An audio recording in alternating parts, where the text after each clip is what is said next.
The German engineers who designed the Tiger tank were geniuses.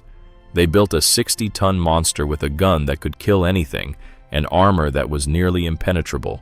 They looked at the American Sherman and saw a cheap, weak, pathetic toy. But when they finally got their hands on one, took it apart, and put it back together, they realized they had been building their tanks all wrong.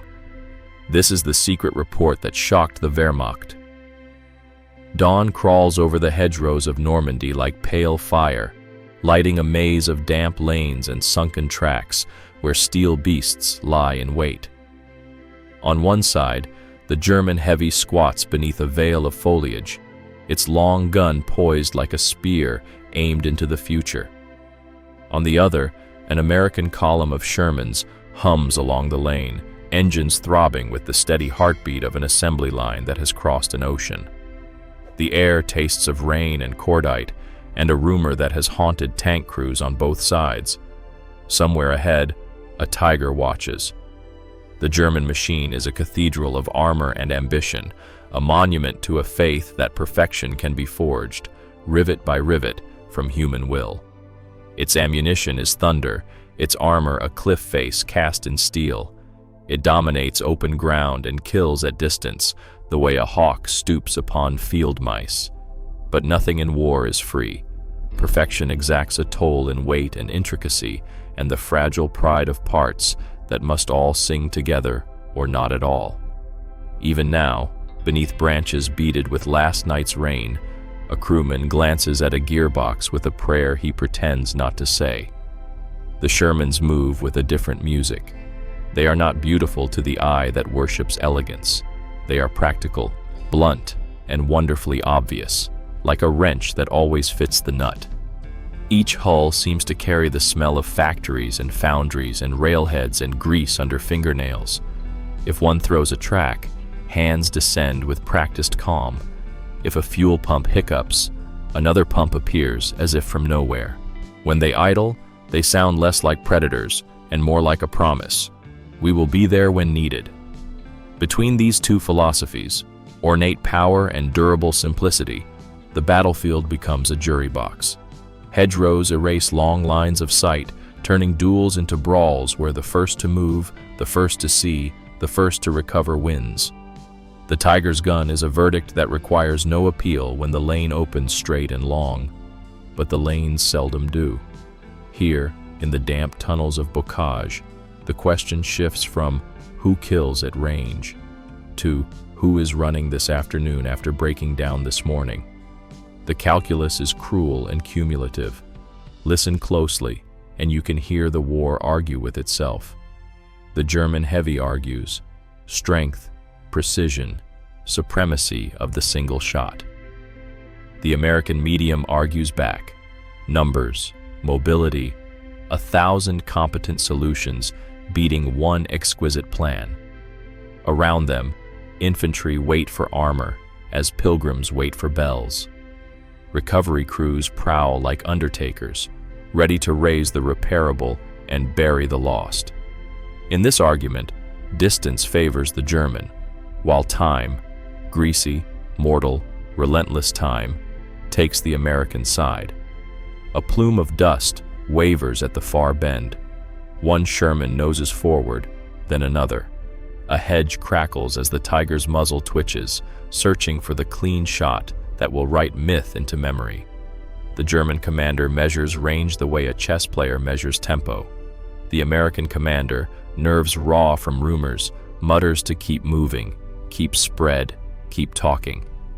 For a heartbeat, the lane becomes a funnel of inevitability, and then the script tears. A misfire, a slip, a choke of machinery. Not a catastrophe, not yet, but a hesitation long enough for fate to inhale. The Tiger crew works the problem like surgeons, immaculate and intent. The Shermans work the lane, one easing off, another nudging up, a third finding a flanking gate through a farmyard with chickens flaring like white flags. The duel dissolves into fog and shouting, and the pragmatic scramble that so often decides who writes the after-action report. What happens next will not be settled in this hedgerow. It will be settled at a proving ground, under a sky untroubled by artillery, where engineers, not gunners, render judgment. A captured Sherman, mud still clotted in its tracks, battle scars still sharp to the touch, will be rolled onto German test stands. Wrenches will rise, clipboards will fill, pride will grip the throat harder than any gloved hand, and somewhere between oil analysis and endurance runs, a sentence will form that no one expected to write aloud. We have never built reliability like this. For now, the morning closes its fist around the sound of departing engines. The Tiger remains a rumor beyond the next bend. The Shermans remain an answer that arrives not with a drum roll, but with a dependable knock at the door. Two beasts, two creeds, one battlefield, and a revelation waiting not in smoke and flame, but in the patient logic of parts that simply refuse to fail. Before it was a silhouette feared in gunners' periscopes, the Tiger was an idea, a conviction that engineering, pushed to the edge of the possible, could bend the battlefield to its will. Germany entered the war enamored of precision as creed, with an ordnance office that spoke softly but carried slide rules like scepters. In workshops at Kassel, Stuttgart, and Essen, kings did not wear crowns but white coats, and their power lay in tolerances measured in fractions and steels baked to the right temper. The heavy tank requirement took root before the first snow of the Eastern Front, but it burst into urgency after the Wehrmacht met the blunt truths of Soviet armor. On a landscape of birch and black earth, the T-34 and KV-1 stripped German doctrine of its elegance. Suddenly, the Panzer III and Panzer IV, designed for speed, radios, and doctrine, needed an older virtue: blunt force. A directive followed: spare and implacable. Build a breakthrough tank that could punch, endure, and terrify. Two houses answered the call: Henschel, methodical as a metronome, and Porsche, brilliant and mercurial, advanced competing visions. Krupp, the gunmaker, brought the thunder.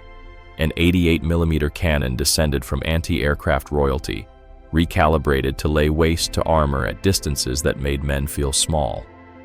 Trials would come later. First came the long incantation of parts: a hull that must bear an anvil's weight, a transmission that must shepherd it, a suspension that must persuade it not to shake itself apart.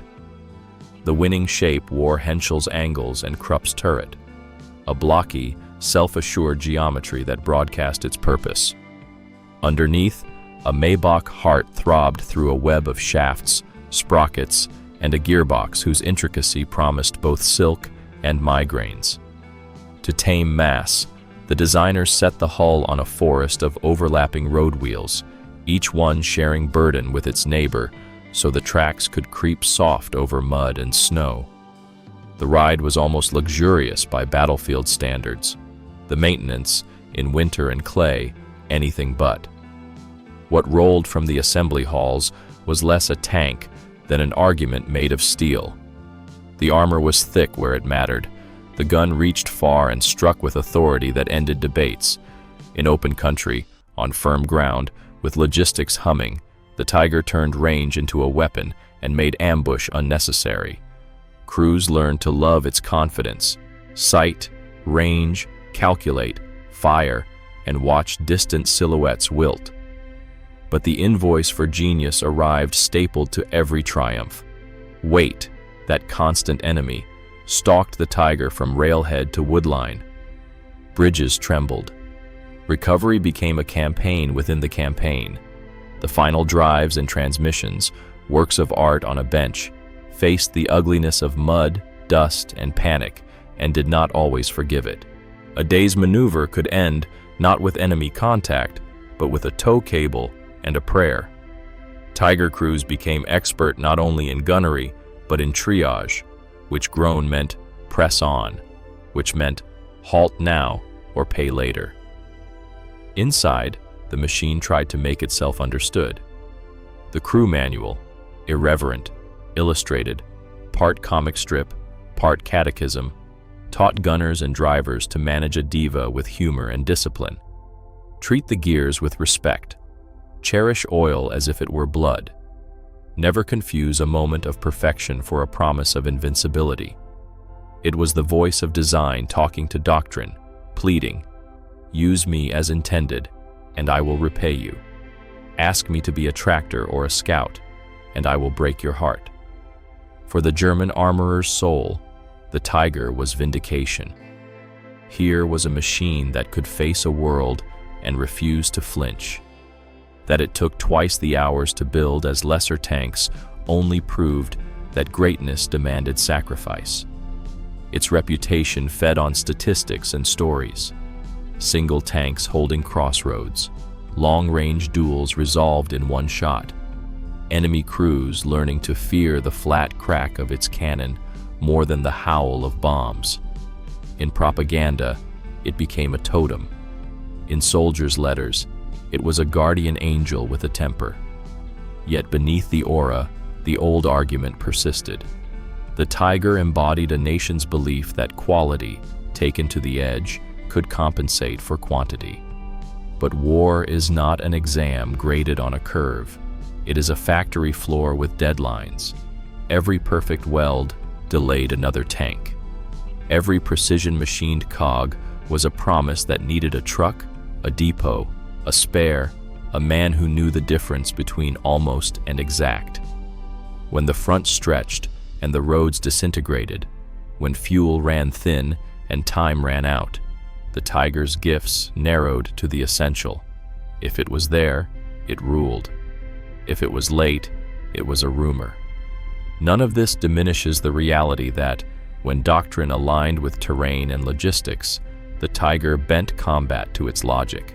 It trained enemy battalions to respect lines of sight, to fear the open, to distrust the complacency of mid-range. It taught crews that confidence could be a tool sharper than any wrench.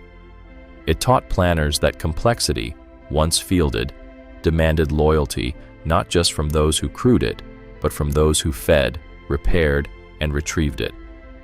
A Tiger battalion was not merely teeth, it was jaw, tongue, and stomach. So the beast took its place in the order of battle.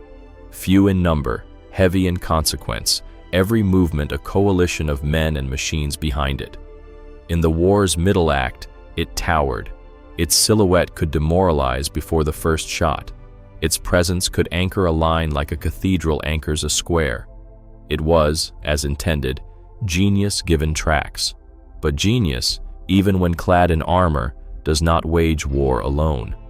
Across the ocean and up the assembly lines, a different kind of brilliance answered, a refusal to confuse immaculate with effective, an insistence that good enough and here now defeats great and almost.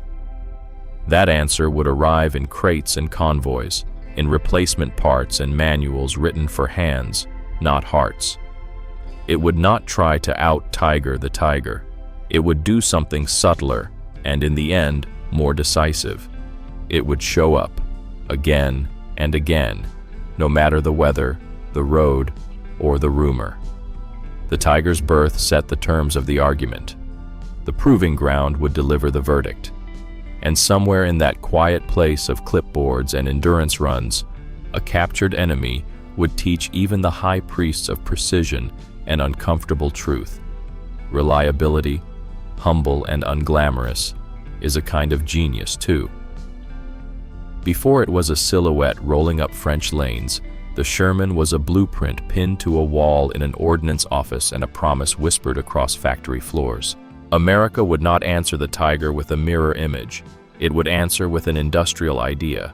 Build a tank that could be made quickly, shipped easily, repaired anywhere, and kept running by ordinary hands under extraordinary pressure. Reliability would be designed in, and the assembly line would be its weapon. The pathway began with a stopgap. The M3, an ungainly machine with its gun in the hull, bought time while engineers refined the turreted successor. The new design, soon to be named M4, kept faith with constraints that read like commandments. Stay within the limits of railcars and bridges. Keep weight moderate so engines and transmissions live long. Standardize parts so a depot in Tunisia can fit a component stamped in Ohio. Designed for field maintenance by crews with grease under their nails, not degrees on their walls. The tank's soul would be practical, a hull that could be cast or welded, suspensions that could be built in enormous numbers, and engines that came from proven lines. Detroit was both forge and choir. The government would own the plants. The great automakers would operate them. In a suburb north of the city, a new kind of cathedral rose, the tank arsenal, its cavernous bays laid out by architects of mass production, its walls thick enough to shrug at air raid sirens. Trains brought steel by the riverful. Overhead cranes swung hulls like barn doors. Sparks fell in golden rain as weld seams were laid yard after yard. Even before the roof was finished, the first tanks clattered out into winter light. Speed was not haste. It was discipline scaled to a continental problem. What emerged was not one tank, but a family. Early Shermans wore the smooth, cast faces of the foundry and a radial engine whose ancestry ran to aircraft, compact, dependable, and already mature. Others carried a Ford-built V8 that delivered torque with an auto plant's matter-of-fact confidence. Diesel twins powered variants destined for allies and long supply lines. Underneath, the vertical volute spring suspension, unromantic to say, invaluable to use, gave crews a ride their backs could trust and mechanics a system their hands already understood. Later, when the war's roads demanded more, a horizontal spring system spread the load and steadied the ride. Standardization turned philosophy into logistics. Bogie assemblies, road wheels, final drives, periscopes, even cupolas. Components swapped across factories and variants as if the tank were an argument for interchangeability made of steel. Crates of spares moved with the tanks like traveling pharmacies. Manuals were written in a grammar of clarity, diagrams large enough to be read in dust and rain, steps that assumed fatigue and taught anyway. A burned-out fuel pump or a cracked track shoe was a problem measured in hours, not weeks. The machine invited repair. It forgave imperfection. It came back from mistakes. The design's moderation was strategic. A Sherman fit on standard flat cars without demanding special routes. It crossed Bailey bridges without collapsing them. It could be craned into a Liberty ship's hold and craned out the other side of the ocean without a debate. On campaign, its appetite for fuel and parts was large but predictable. Quartermasters could plan for it. When winter clamped down, the tank started anyway. When dust invaded everything in North Africa, filters were cleaned and the columns kept moving. The machine's character aligned with the character of the system that made and supplied it. None of this meant the Sherman was perfect, or even, at first, safe. Ammunition stored dry and high turned many early losses into bonfires. Crews gave the tank bitter nicknames and demanded change. The response came not as denial, but as revision. New ammunition racks dropped low and wet, armored covers shielded vulnerabilities, and later guns reached farther with more punch. The silhouette did not become glamorous, but the interior became kinder to life. In a war that punished stubborn designs, the Sherman's gift was its willingness to evolve quickly and in bulk. The factories sang the chorus. Auto plants that once pressed fenders and door skins now stamped armor plates. Locomotive works that had built steam dreams assembled gearboxes that shrugged at mud. Foundries poured turrets as confidently as they had once poured engine blocks. Inside it all, foremen and welders carried the metronome of the assembly line into a new craft. Tanks rolled out by the trainload, not a few immaculate masterpieces, but many competent, consistent machines that would be present wherever the map turned red or blue. Instructors taught crews the machine's manners. Keep the engine warm, watch oil like a heartbeat, respect the limits of the suspension, and it will carry you through days the map did not warn you about. Recovery teams learned to pluck wounded tanks from ditches and return them like athletes bandaged and impatient. Depot men learned to treat fleets, not prima donnas. Rotate, refurbish, return. The tank's tactical value, the way it turned infantry requests into armor delivered, rested on these unshowy rituals repeated across continents. All the while, the design kept a deliberate humility. It did not ask to dominate open ground at 2,000 yards. It asked to be there this morning, this afternoon, and tonight. It did not claim to be invulnerable. It accepted that survival sometimes meant smoke rounds and a radio call to fighter bombers. Its excellence was attendance and endurance, a willingness to do the work of war every day without theatricality. This, more than any single statistic, is what would surprise the engineers who later unbolted a captured Sherman on their test stands. They would find no single part to worship, no Baroque assembly to envy. They would find instead a web of decisions that favored the field over the drawing board, the depot over the salon, the next march over the last duel. It was not a love letter to perfection. It was a blueprint for victory written in the language of production. When Detroit entered the war, it did not simply build tanks. It built a system around a tank, factories and railheads, manuals and spare parts, training and recovery, that made the machine an extension of an economy at war. The Sherman was the visible tip of that iceberg. Beneath it was a nation's talent for making many good things and keeping them good when the weather turned bad. Reliability here was not a miracle. It was a policy.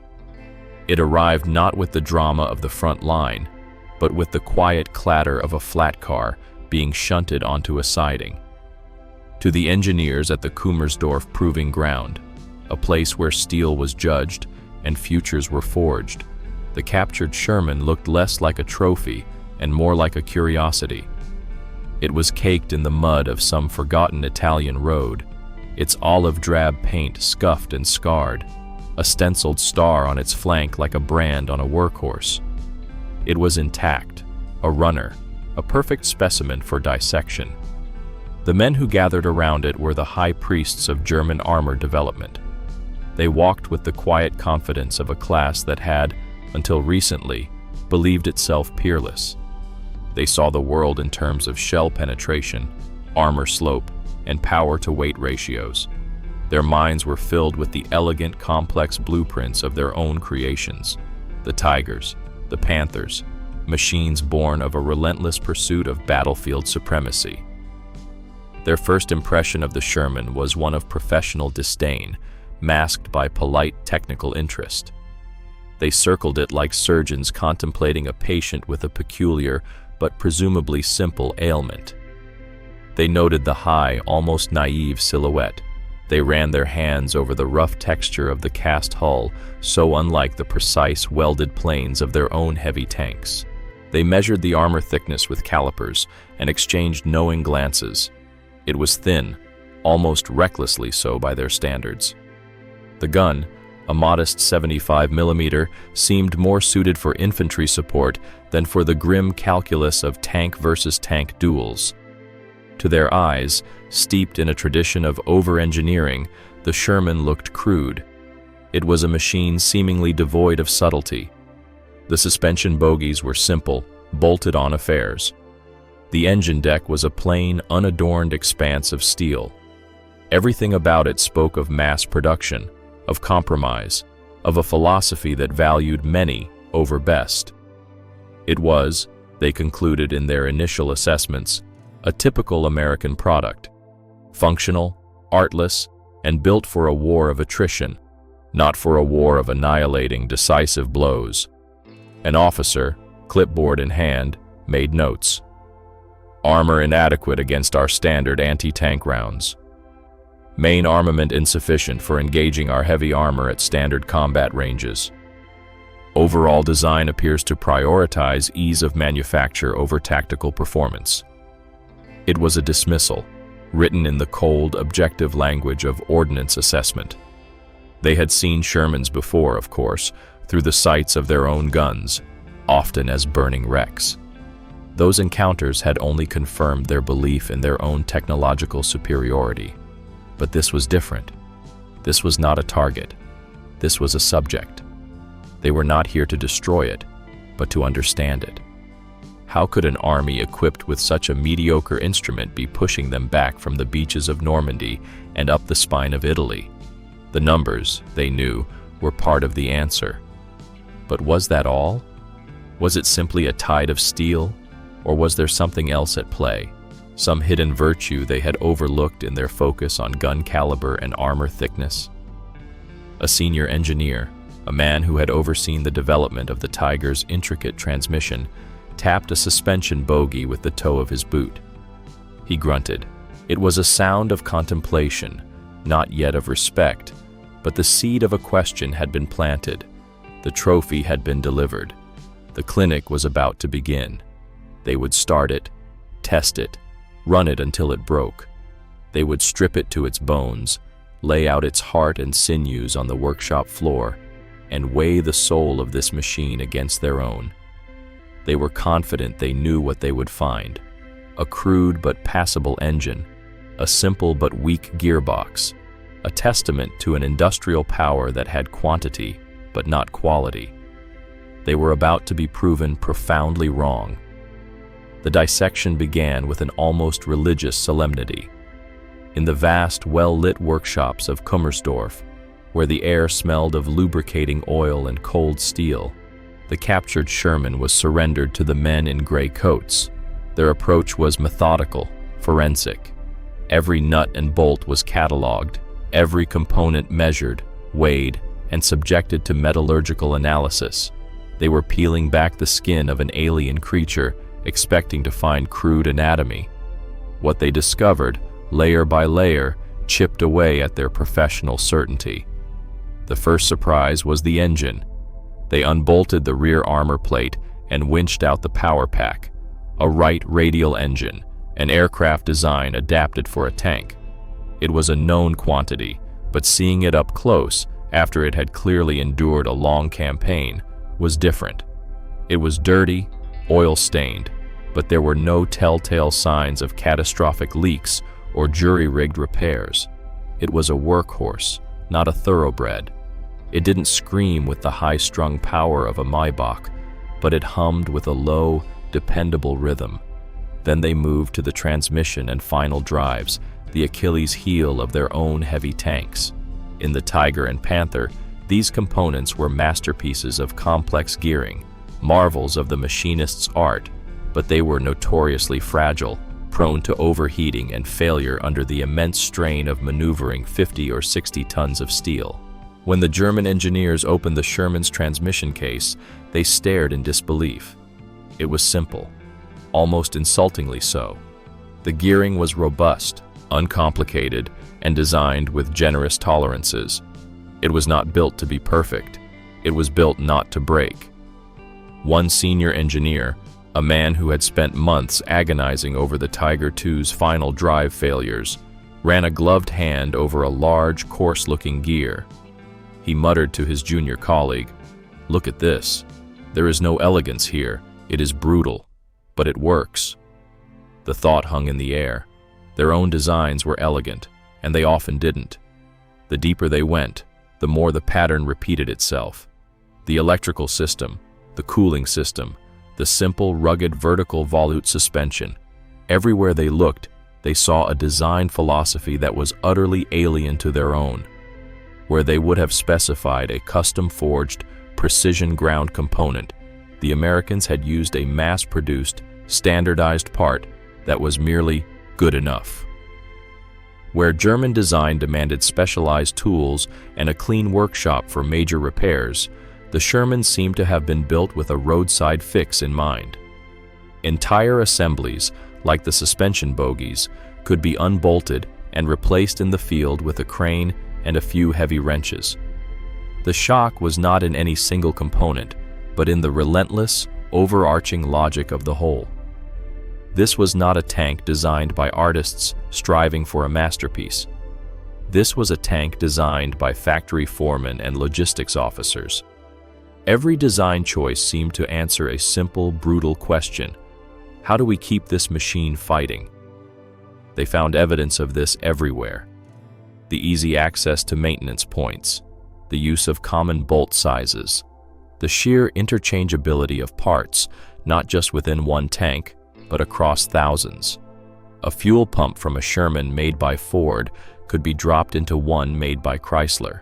This level of standardization, on this scale, was something the German war economy, with its competing firms and custom-built approach, could only dream of. The engineers' clipboards began to fill with a new kind of data: notes on the ease of assembly, observations on the ruggedness of the castings, calculations on the man-hours required for a full engine replacement, a fraction of what was needed for a Panther.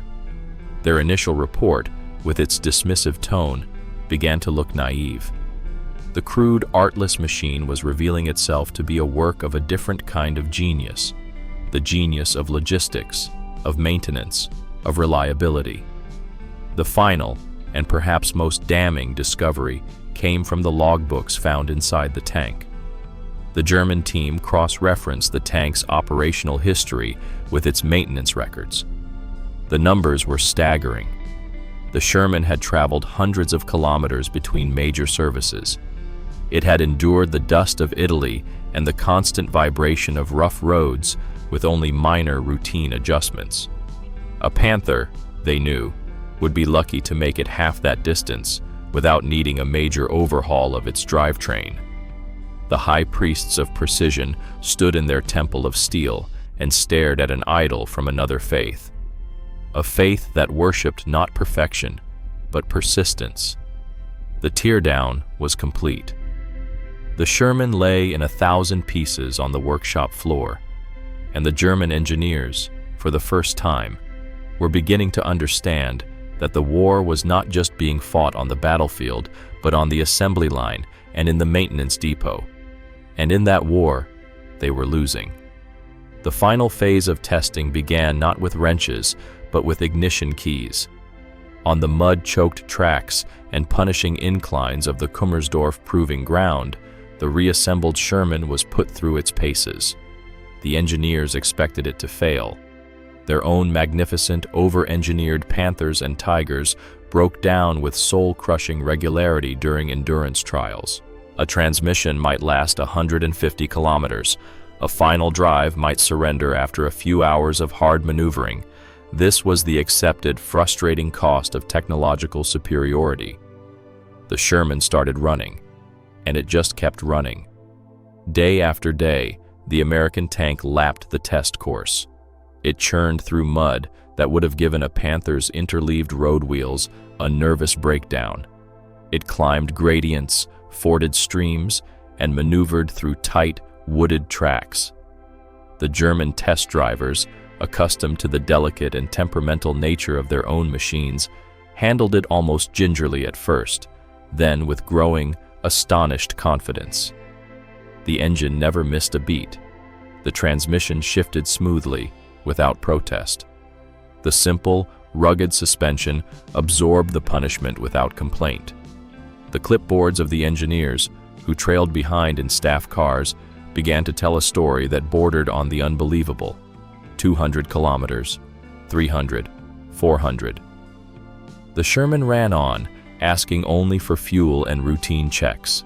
It was not as fast as a Panther on open ground. It was not as well armored as a Tiger. But it was there. It was running. It was ready.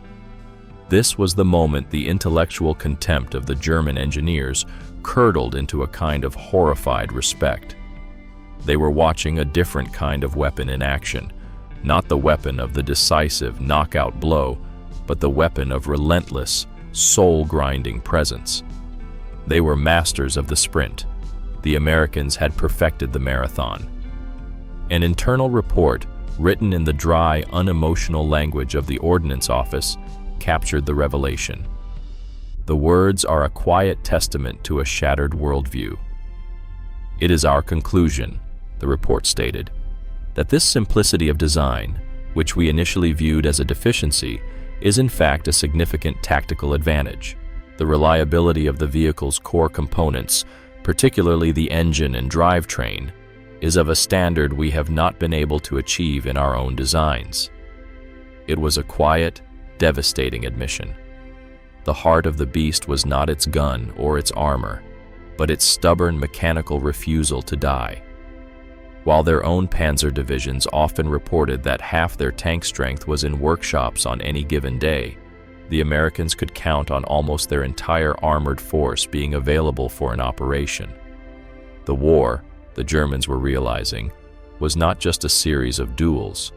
It was a contest of availability. This reliability cascaded through every level of warfare. It meant that Allied commanders could plan offensives with a high degree of confidence that their armored spearheads would actually reach their objectives. It meant that fewer mechanics were needed to keep a division in the fight. It meant that fewer recovery vehicles were tied up hauling broken-down tanks back to a depot. It meant that crews could trust their machines, not just to fight, but to get them to the fight, and to get them home again. The Kummersdorf engineers had dedicated their lives to pushing the limits of technology, to creating the ultimate fighting machine. In the humble, olive-drab Sherman, they came face to face with a different, and perhaps more profound, kind of engineering, the engineering of endurance. They had built a scalpel, a magnificent, precise instrument for a single, perfect cut. The Americans had built a hammer, a crude, simple tool that could be swung all day, every day, without breaking. And in a war of attrition, it was the hammer, not the scalpel, that was crushing them. The beast's heart was a simple, sturdy, and utterly remorseless engine of war.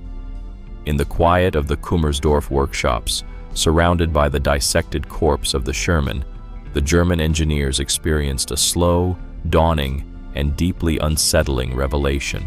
They had been trained to see genius in complexity, in the exquisite meshing of 1,000 perfect parts.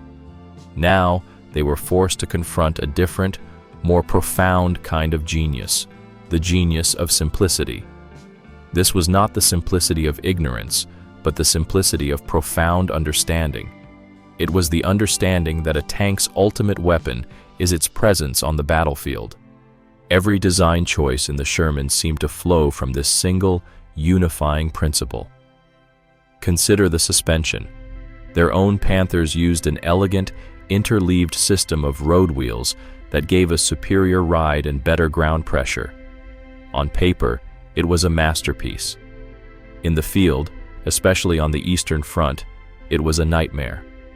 Mud and ice would freeze between the overlapping wheels, immobilizing the tank. A single damaged inner wheel could require the removal of half the other wheels to get to it, a monumental task in the freezing mud under enemy fire. The Sherman's vertical volute spring suspension was, by comparison, crude. It was an off-the-shelf system, simple and robust. But if a bogie was damaged by a mine, the crew could unbolt the entire unit and replace it in a few hours. The tank would be back in the fight. The Panther would still be waiting for a recovery vehicle. It was the difference between a minor headache and a catastrophic failure. The same logic applied to the engine. The Sherman used a variety of power plants, including an aircraft-derived radial engine and a Ford V8, but all were chosen for their proven reliability and ease of mass production. They were not the most powerful engines for their weight, but they were dependable. They started in the cold. They tolerated dusty conditions. They could be maintained by mechanics with a basic automotive background. A German Maybach engine was a high-performance Formula One caliber machine. It required specialists. The Sherman's engine was a tractor engine. It required a good wrench and a can-do attitude. This philosophy of designed for repair extended everywhere. The German engineers noted with a mixture of horror and grudging admiration the way the Sherman was assembled. Large castings, welded hulls, all designed to be produced quickly by multiple manufacturers. Parts were standardized to an almost fanatical degree. A German tank crew in a Tiger might have to wait weeks for a specific transmission part, custom-built by a single supplier. An American crew could get a replacement for their Sherman from a depot that serviced tanks built in 3 different factories across the United States. It was this ecosystem of simplicity, standardization, and repairability that was the Sherman's secret weapon. The tank itself was merely the most visible part of a vast, brilliantly simple logistical machine. The Germans had designed a superior dueling weapon. The Americans had designed a superior tool of war. In the final Kummersdorf report, one line stood out: a quiet surrender of one philosophy to another. "We do not believe," the chief engineer wrote, "that our design bureaus, with their focus on achieving the highest possible performance in every component, would ever have been capable of conceiving, let alone approving, such a design. It is, in its own way, a work of genius." The genius was not in the thickness of the armor or the caliber of the gun. It was in the humble bolt that could be replaced in the field. It was in the engine that kept running. It was in the understanding that the most powerful tank in the world is useless if it's broken down in a workshop 20 miles behind the front lines. The simplicity of the Sherman was not a weakness. It was a devastatingly effective expression of strategic and industrial power. The final report from the Kummersdorf Proving Ground was a document of quiet revolution. It circulated among the highest echelons of the German Ordnance Office and the Ministry of Armaments, where it was read with a mixture of disbelief, professional indignation, and a dawning, terrible understanding. The report did not use dramatic language. It was a cold, sober analysis of facts, and the facts were damning. The core of the revelation was summarized in a single, now famous line attributed to a senior engineer, a man who had dedicated his life to the pursuit of technical perfection. After reviewing the final data on the Sherman's performance, its reliability, and its brilliantly simple design, he is said to have shaken his head and admitted, "We would never have built it this way." It was not a compliment. It was a confession. It was an admission that the entire German engineering philosophy, the very culture that had produced the fearsome Tiger and the elegant Panther, was incapable of producing a weapon like the Sherman. Theirs was a culture of the Meisterstück, the masterpiece. It was a world where engineers were artists, where complexity was a sign of sophistication, and where performance was pursued at any cost. They designed tanks as if they were creating a handful of exquisite dueling swords, each one a perfect expression of the swordsmith's art. The Americans, they now realized, were not making swords. They were making hammers, by the million. The phrase, "We would never have built it this way," was an acknowledgement of several painful truths. They would never have sacrificed maximum performance for ease of maintenance. They would never have prioritized standardization over the bespoke, incremental improvements of competing design bureaus. They would never have tolerated the crude use of castings and simple welded hulls when more complex, theoretically superior methods were available. They would never have designed a drivetrain with such generous, wasteful tolerances, favoring longevity over peak efficiency.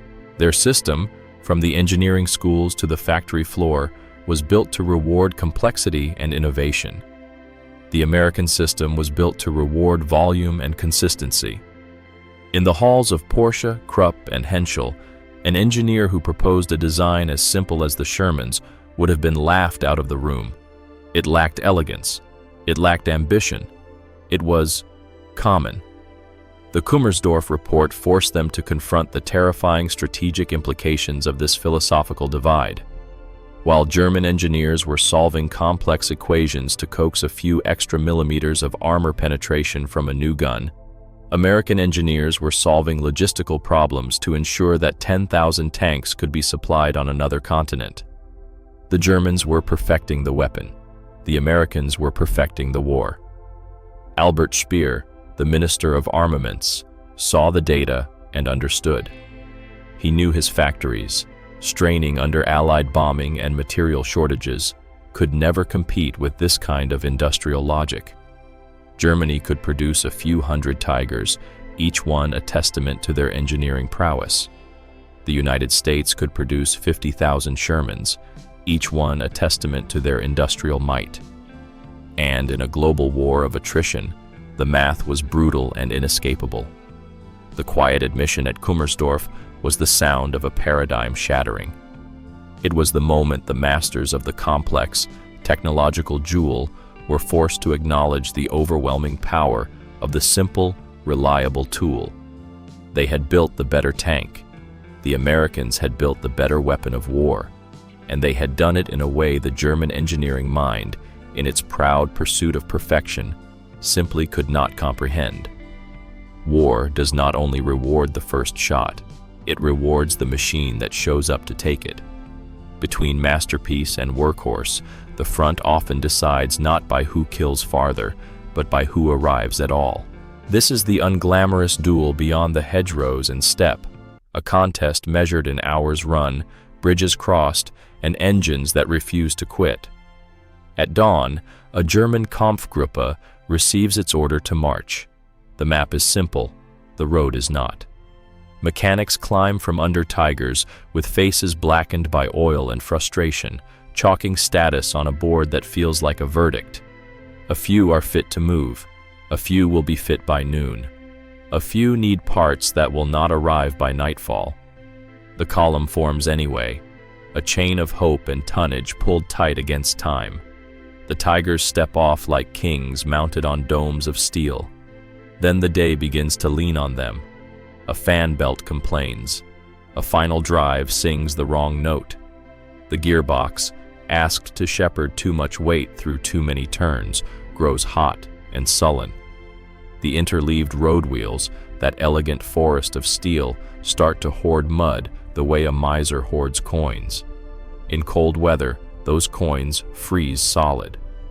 What reads in a manual as superior ride quality translates on a bad road into stoppages measured by shivering men with pry bars. Bridges become judges. A Bailey bridge set by sappers for medium loads tolerates Shermans all morning and still has patience left for trucks by afternoon. It looks at a Tiger and says no without a word. The detour is not on any map. Wide transport tracks, fitted for rail, must be swapped for combat tracks at the far ramp. A ballet of jacks and curse words that eats hours and nerves. The road narrows. The day shortens. The order stays the same. Be there. Across the valley, the Shermans begin differently. Their crews have lived with the machine long enough to make a ritual of trust. They top oil and fuel by habit, torque track pads almost without thinking, and stow spare road wheels as if packing for a picnic. When the column moves, it moves like a factory line that forgot how to stop. One tank coughing, another taking its place. One tank pausing for a quick adjustment, the column flexing and swallowing the delay. The sound is not majesty, but momentum. Trouble comes for them too. A thrown track on a rocky verge, a fuel pump that decides it has seen enough. But the answer is not a telegraph to a distant depot. The answer is a crate in the trailing truck, a hoist on a recovery vehicle, a manual stained by 100 fingerprints. A bogie assembly is unbolted and replaced as quickly as a wheel on a farm truck. The tank returns to line by noon with a fresh scar and a working gate. On bad days, recovery is the real battle. A broken Tiger near the front is a monument no one can move. Its weight defeats the very vehicles meant to rescue it, and its geometry resists every attempt to coax it onto rollers. The crew removes the breech block like men taking a wedding ring from a finger that will never warm again. They scuttle the machine and walk. A knocked-out Sherman, if it has not burned, is a patient, not a corpse. Winches clatter, tracks clink, and by the next sunrise, the same hull sits in a rear lot with a new final drive and the smell of cutting torches fading into the cold. Mileage is not romance, but it decides romance's fate. In Italy's mountains, where roads crawl like vines and avalanches of rock wait beyond every bend, tigers arrive in twos when the plan called for a dozen. In the bocage, where every field is a room with thorn walls, the heavy cats are terrifying where they stand and irrelevant where they cannot go. The Shermans, ungainly and persistent, make the appointment, fight the fight, and then make the next appointment, whether anyone sings about it or not. Fuel tells its own story. A tiger drinks like a nobleman at a last banquet. A battalion's thirst drains convoys before they see the front. The Shermans are hardly abstemious, but their appetite is predictable, their range long enough, their network of cans and Bowsers thick enough that commanders dare to schedule ambition. A plan is not a dream if the tanks it relies on will still be moving at dusk. Even the air has an opinion. On days when fighter-bombers prowl, any breakdown becomes a prayer meeting. A stopped tiger under a ribbon of smoke is a target that calls artillery onto itself. A stopped Sherman is less conspicuous, less precious, more easily abandoned for minutes that feel like years, and then reclaimed when the sky turns quiet and practical courage returns. By nightfall, the ledger is plain. The tigers that made it to the line rule their lanes of fire with the old, cold authority of range and armor. But there are fewer of them than the plan imagined, and some will not leave under their own power. The Shermans do not inspire dread in the same way. They inspire a different, more consequential feeling in staff tents and radio nets. Confidence. They were asked to be somewhere at a certain hour. Most of them were there. Tomorrow they will be asked again, and most of them will still answer. In this war within the war, the battle for mileage, the duelists are endurance and intricacy, attendance and excellence. The tiger is a promise that dazzles when kept. The Sherman is a promise that is kept so often it stops being noticed. Between them, command learns a lesson that no armor thickness can refute. Availability is a weapon. The machine that breaks the enemy is fearsome. The machine that refuses to break itself is victorious. History awards victory in layers. There is the victory of the battlefield, written in captured ground and silenced guns. And there is the quieter, more profound victory of the factory and the proving ground, written in production numbers and operational readiness rates. The Sherman tank won both. The engineering victory was the one secretly conceded in the workshops of Kummersdorf. It was a victory of philosophy. The American approach, prioritizing reliability, ease of production, and field maintenance over achieving the absolute maximum in performance, proved to be the superior strategy for a long global war. While German industry was painstakingly crafting a few thousand exquisite but temperamental masterpieces, American industry was churning out nearly 50,000 good-enough tanks that simply refused to quit. This industrial triumph translated directly into a logistical one. The Sherman's moderate weight and size meant it could be shipped anywhere, using existing infrastructure. Its reliability meant that Allied commanders could count on having their armored fist available when needed, not stuck in a workshop. Its ease of repair meant that a tank knocked out of action one day could often be back in the fight the next. This created a relentless regenerative pressure that the German war machine, with its fragile supply lines and overwrought tanks, simply could not match. The combat victory was more complex and more contested. In a one-on-one duel on an open field, a tiger or a panther was unequivocally superior to a Sherman. Its gun could kill at ranges where the Sherman's was ineffective, and its frontal armor was often immune to the Sherman's standard 75mm cannon. This created the enduring myth of the Sherman as a death trap, a Ronson, that lit up every time. But tank combat is rarely a fair duel on an open field, and the Sherman had its own, often underestimated combat virtues. Its turret had a faster traverse than its German rivals, allowing it to get its gun on target more quickly in a close-range encounter. Its gun, while lacking in armor penetration, fired an excellent high-explosive round, making it a superb infantry support weapon. And, thanks to its gyroscopic stabilizer, a feature its German counterparts lacked, it had a revolutionary ability to fire accurately while on the move, a huge advantage in fluid, mobile engagements. Most importantly, there were always more of them. Allied doctrine did not call for Shermans to slug it out one-on-one with Tigers. It called for using superior numbers, flanking maneuvers, and, most decisively, air power and artillery to overcome the technological superiority of German heavy armor. A Tiger might knock out 5 Shermans, but the 6th would get it from the flank. Or a flight of P-47 Thunderbolts, called in by the Sherman's radio, would get it from above. The Sherman was not a standalone duelist. It was the armored heart of a combined arms team. It was a mobile, reliable platform that could bring firepower to bear, support the infantry, and exploit a breakthrough. Its adaptability was legendary. It was modified into countless variants, from amphibious DD tanks for D-Day to mine-clearing flails and flamethrowers.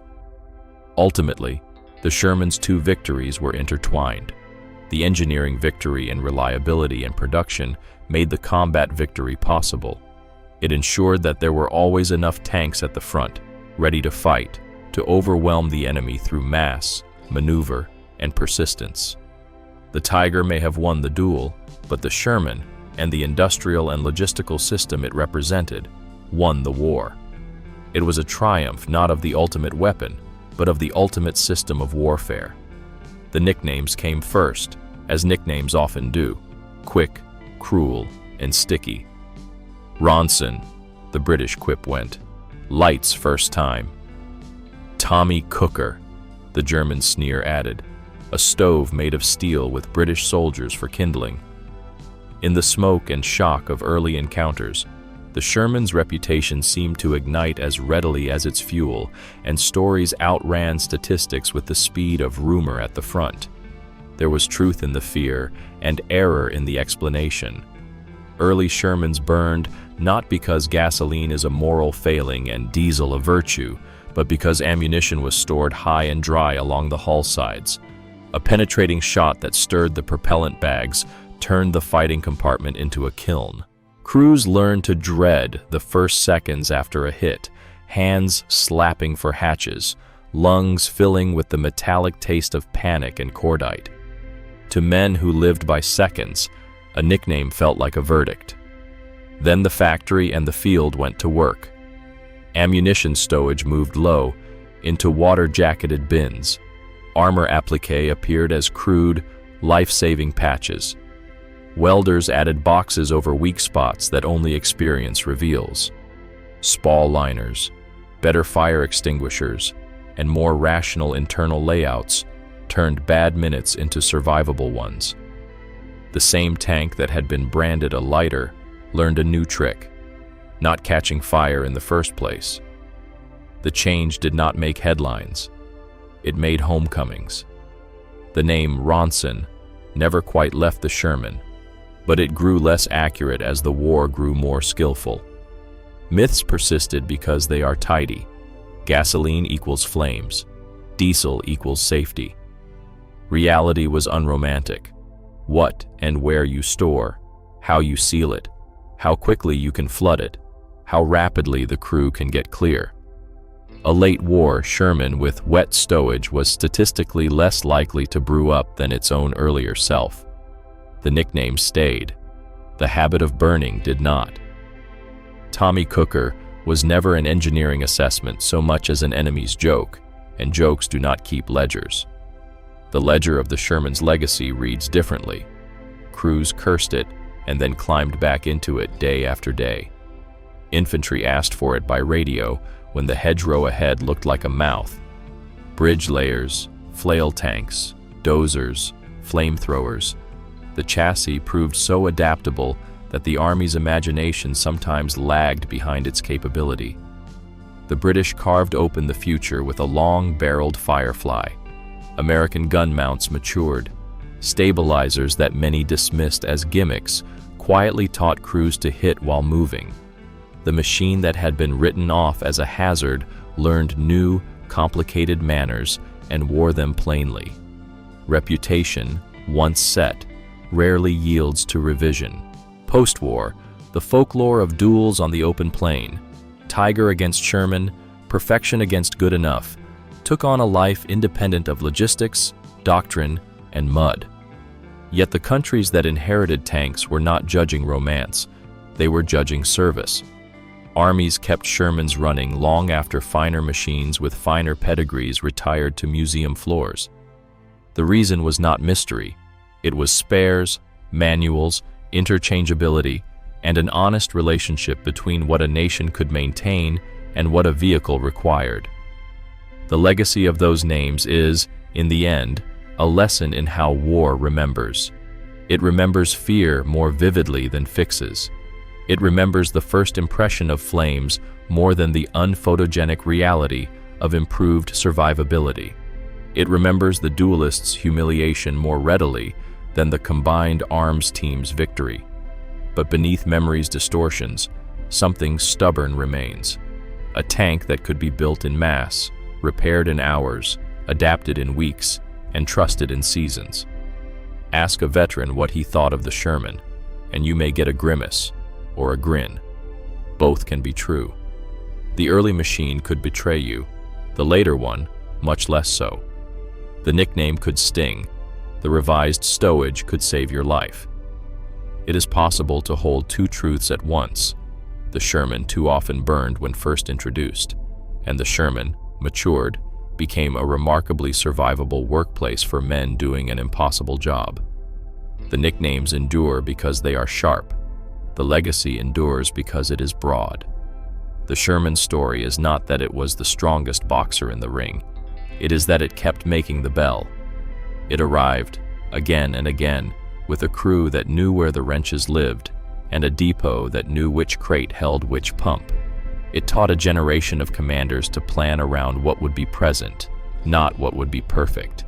It taught a generation of engineers that sometimes the bravest thing a machine can do is refuse to turn a bad minute into an obituary. So keep the nicknames. History has room for them. But let them sit next to the other words the Sherman earned: dependable, adaptable, repairable, available. The lighter's joke had its day.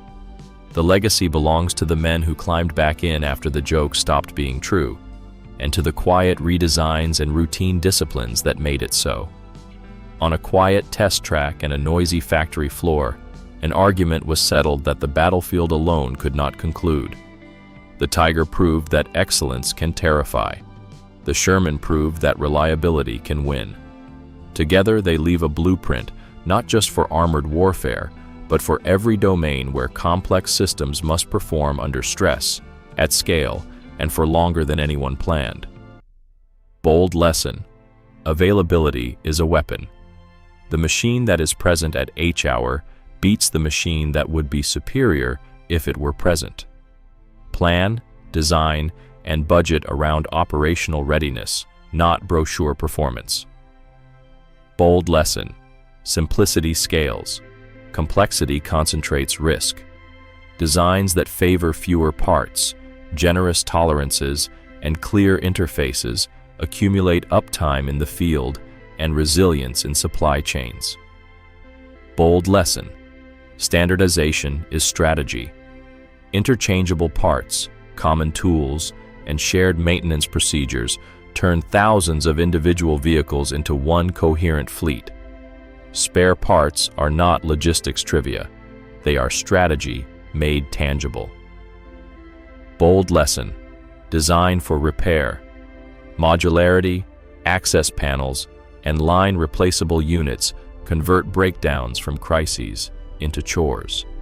If a frontline crew cannot fix it in hours with what they have, it will be missing when it matters. Bold lesson: iterate fast, fix forward. Quiet improvements, wet ammunition stowage, better extinguishers, revised gun mounts, saved more lives than arguments about the perfect next model. Treat feedback from the field as a primary design input, not an afterthought. Bold lesson: optimize the system, not the part. A superb gearbox that starves the fuel plan, a magnificent gun that delays production, a clever suspension that collapses depot capacity, all are net losses.